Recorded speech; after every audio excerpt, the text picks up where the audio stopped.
আমাদের পরিচয় হয়েছে 1 বছর ধরে, মানে আমাদের ফ্রেন্ডশিপ ছিল।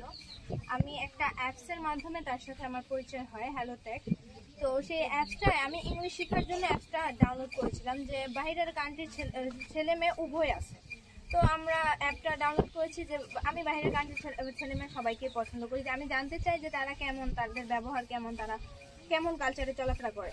তো তখন কথোপকথন বলতে বলতে তারপরে তার সাথে ফ্রেন্ডশিপ হওয়ার, তারপরে সে আমাকে মেসেঞ্জারে নক দেয়, দেওয়ার পরে কথাবার্তা চলে আমাদের, তারপরে রিলেশনশিপ হয়। তারপরে সে মানে বললো যে আমি বাংলাদেশে আসবো, তুমি কি আমি আসতেছি, তুমি আমাকে নিয়ে আসতে পারবে, তুমি কি চাও আমি বাংলাদেশে আসি? আমি বলি কি তুমি আসো, আমি তো এখনো ট্রাস্ট করতে পারতেছি না, তুমি বাংলাদেশে আসবে, তুমি আসো, তারপরে আমি是来自中国江苏的等一下，我去。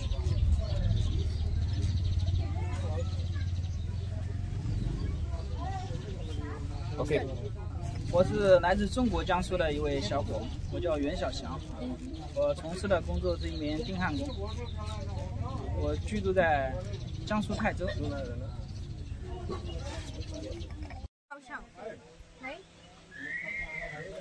আর সে এসেছে জিয়াংশু শহর থেকে, মানে সিটি, আর সে হলো চাইনিজ। জিয়াংশু শহর থেকে এসেছে।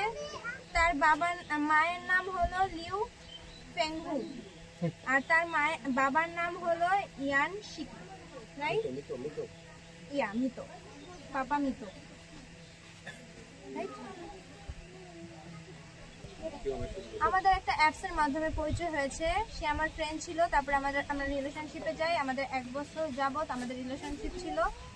কন্টিনিউ থাকার পরে সে আমাকে জানায় যে সে বাংলাদেশে আসতে চায়, আমাকে বিয়ে করতে চায়। তো আমি তাকে জানিয়েছি তোমার যদি ফ্যামিলি রাজি থাকে, তুমি যদি আমার জন্য আমার ধর্ম গ্রহণ করতে পারো, আমাকে ভালোবেসে, তাহলে আমি তোমাকে বিয়ে করতে রাজি আছি। তারপর সে আসে, আমরা মৌলবীর কাছে গিয়ে ধর্ম গ্রহণ করে তারপর মৌলবীর কাছে আমরা বিয়ে করি। এখন আমরা কোর্ট ম্যারেজ করার জন্য আমার গ্রামে এসেছি।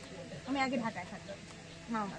আমার নাম সুরভি আক্তার, আমার বাবার নাম নূর হোসেন, আমার মায়ের নাম সাথী আক্তার, আমি কাজীপাড়া থাকি, আমার দেশ দিনাজপুর থানা। জি, আমি ভেবেছিলাম সে আসবে কিনা, আমার একটু সন্দেহ হচ্ছিল যে বাহিরের কান্ট্রির ছেলে হতে পারে, মজা নেওয়ার জন্য আমার সাথে কথা বলেছে, আসবে কিনা আমি সেটাও জানি না। তার একটু সন্দেহ ছিল, তাকে বারবার কোশ্চেন করছিলাম, তুমি কি আদৌ আসবে, তুমি কি আদৌ আসবে? আমার ভাবনার বাহিরে ছিল যে সে চলে আসবে। আমি তাও যাইনি। 3 তারিখে আমার আসার কথা ছিল, আবহাওয়া খারাপের জন্য আসেনি, টিকিট ক্যান্সেল হয়ে যায়। তারপরে 4 তারিখে আবার সকালবেলা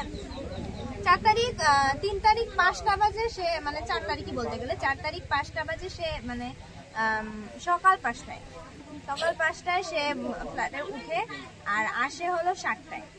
আর আমরা তাকে খুঁজে বের করি 9টার মধ্যে, মানে একটু দেরি হয়েছে। আমি প্রথম সেক্টরে ছিলাম আর ও ছিল দ্বিতীয় সেক্টরে। মানে